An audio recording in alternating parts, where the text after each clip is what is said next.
जय हिंद प्यारे साथियों, स्वागत है आपका संजू क्लासेज पर। तो साथियों, आज आपके बीच एक ऐसी क्लास लेकर आया हूँ जो हर एग्जाम के लिए इम्पोर्टेंट होने वाली है, चाहे वो एसएससी हो, रेलवे हो या फिर राजस्थान की कोई भी एग्जाम हो। क्योंकि इस क्लास में से 2 नंबर का प्रश्न तो पूछा ही पूछा जाएगा, क्योंकि सबसे टॉपिक अपना हो चुका है, लेकिन जो इसकी इम्पोर्टेंट चीज़ है वो मैं छांट के लाया हूँ। यहाँ से 1% पक्का आएगा, एक ना तो 2 आएंगे, लेकिन आएंगे ज़रूर। तो चलिए चलते हैं बिना आपका समय गवाए। 10 मिनट का शो होने वाला है। तो देखिए साथियों कि विभिन्न जीव जो है वो श्वसन अंग भी उनके विभिन्न होते हैं। वो अलग अलग अंगों के द्वारा श्वसन क्रिया करते हैं। सबसे पहले देखते हैं कि पीसीज मत्स्य जो है वो किसके द्वारा श्वसन क्रिया करती है, किसके द्वारा श्वसन क्रिया करती है। तो मछलियां जो है वो गिल्स या फिर उनको क्लोम बोल सकते हैं, क्लोम के द्वारा वो क्या करती हैं, श्वसन क्रिया करती हैं। तो याद रखिएगा, मत्स्य या पीसीज या मछलियां वो गिल्स के द्वारा श्वसन क्रिया करती है। अब उसके बाद आता है उभयचर एम्फीबियंस की बात करेंगे। तो एग्जाम्पल के रूप में हम मेंढक को ले लेते हैं यहाँ पर। तो मेंढक के अंदर साथियों 3 स्टेज होती हैं। वो तीनों स्टेज के अंदर वो 3 प्रकार से ही वो श्वसन क्रिया करेगा। सबसे पहले उसमें टेडपोल जो अवस्था आती है, जब वह मछली के आकार का होता है, जब वह मछली के आकार का होता है, तो इस स्टेज में मेंढक गिल्स से सांस लेता है। किससे सांस लेता है? गिल्स से सांस लेता है, ठीक है। और जब वह एडल्ट होता है तो इस स्टेज में वह लंग्स से सांस लेता है। तो हमने 2 स्टेज जानी इसकी। अब आती है इसकी तीसरी स्टेज, जो कि सुप्तावस्था होती है। जब मेंढक बरसात को छोड़कर अंडरग्राउंड रहते हैं तो वह स्किन से सांस लेते हैं। मेंढक जब अंडरग्राउंड रहते हैं, जमीन में रहते हैं, तो वह किससे सांस लेते हैं? स्किन से सांस लेते हैं। और यहाँ पर आपको एक बात और याद रखनी है कि मेंढक जो है वो सामान्यतः सबसे ज़्यादा त्वचा स्किन से ही सांस लेते हैं। तो 1 नंबर का प्रश्न यहाँ पर बन जाता है कि मत्स्य क्लोम से सांस लेते हैं, एम्फीबियंस उभयचर, उसके 3 स्टेज होती है। तीनों स्टेज में वो अलग अलग अंगों से लेते हैं। टेडपोल में गिल्स से, एडल्ट में लंग्स से, और वो जो सुप्तावस्था में है वो स्किन से लेते हैं। तो चलिए चलते हैं आगे। अब उसके बाद आता है सरीसृप रेप्टाइल्स की बात करते हैं, जो कि रैंक कर चलते हैं, जैसे कि स्नेक हो गया, लिजार्ड हो गया, क्रोकोडाइल हो गया, टोटोइज हो गया। ये जो है इनके अंदर भी 2 प्रकार से श्वसन होता है। ये रेप्टाइल्स 2 अंग से सांस लेते हैं। एक तो हो गया लंग्स से और एक हो गया स्किन से, ठीक है। और देख ले जाए कि रेप्टाइल्स ज़्यादा सांस किससे लेते हैं, तो वो लंग्स से लेते हैं, ठीक है। अगर स्किन ऑप्शन में ना हो, लंग्स ऑप्शन में हो, तो आपको लंग्स करना है, ठीक है। अर्थात स्किन और लंग्स दोनों ऑप्शन में हो तो आपको लंग्स जो है वो आपके लिए बेस्ट ऑप्शन रहेगा, ठीक है। अब बात करते हैं एविज की, पक्षियों की, जो कि लंग्स से सांस लेते हैं। उसके बाद आता है मैमल्स, स्तनधारी, जो स्वयं दूध प्रोड्यूस करते हैं। व्हेल हो गया, डॉल्फिन हो गया, ह्यूमन हो गया, कैट हो गया आदि। ये क्या है? लंग्स से सांस लेते हैं। तो ये श्वसन अंग के मामले के अंदर आपको जो मैंने ये 5 चीज़ें बताई हैं, एविज हो गया, स्तनधारी आगे, और उसके अंदर हमने देखा था क्या, मछलियों के अंदर और एम्फीबियंस के अंदर देखा। तो इन 5 के अंदर जो ये अपने अपने अलग अलग अंगों के द्वारा श्वसन क्रिया करते हैं, तो वहाँ ये पूछा जाएगा कि मछली किसके द्वारा श्वसन क्रिया करती है, तो वहाँ पर ऑप्शन दे दिए जाएंगे, ठीक है। अब आता है यहाँ पर कि स्टेज ऑफ रेस्पिरेशन, श्वसन के चरणों की बात कर ली जाती है। सामान्यतः जनरल साइंस में इनके केवल नाम पूछे जाते हैं कि श्वसन के कितने चरण होते हैं, ग्लाइकोलाइसिस, क्रेब साइकिल और इटिस यानी इलेक्ट्रॉन ट्रांसपोर्ट चेन। लेकिन जो बड़ी एग्ज़ाम जैसे कि लैब असिस्टेंट वगैरह जो सामान्यतः साइंस से जुड़े उनके अंदर पूरा सिलेबस होता है, उनमें ये पूरा पूछा जाता है। तो चलिए बात कर लेते हैं आपको ग्लाइकोलाइसिस।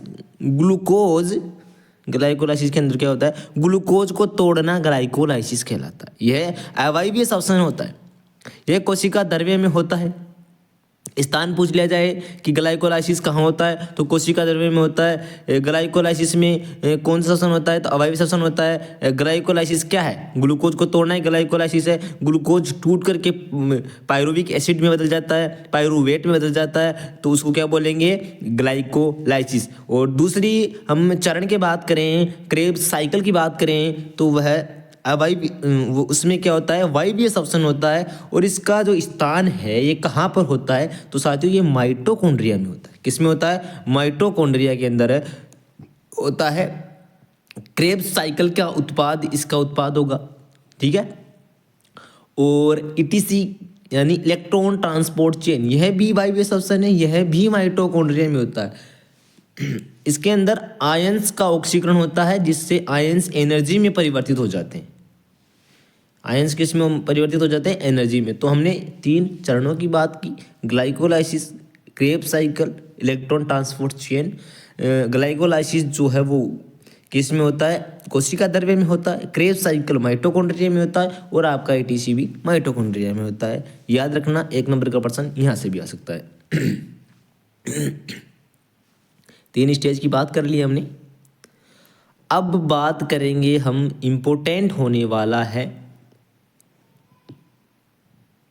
वही जो हमने पीछे पढ़ा है कि श्वसनांग और उदाहरण। शरीर की सतह से कौन श्वसन क्रिया करता है, तो करते हैं स्पंजेस और सिलेंट्रेटा और चपटे कर्मी आ गए। आर्द्र त्वचा से कौन करता है, तो केंचुआ और मेंढक। प्रणल तंत्र से कौन करता है, कीट जैसे कॉकरोच।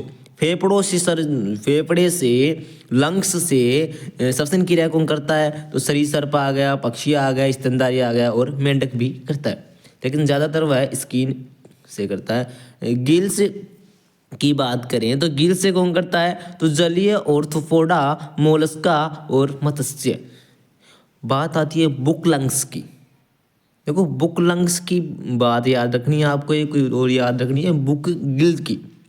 तो बुक लंग्स से कौन श्वसन क्रिया करता है, तो बिच्छू और मकड़ी को आपको याद रखना है उदाहरण के रूप में कि बिच्छू और मकड़ी बुक लंग्स से श्वसन क्रिया करती है। और लिमुलस बुक गिल्स से श्वसन क्रिया करता है, ठीक है। उसके बाद में कुछ श्वसन के आयतन होते हैं, वॉल्यूम होते हैं, जिनको नापने के लिए ये आपको 4 आयतन दिए जाते हैं यहाँ पर।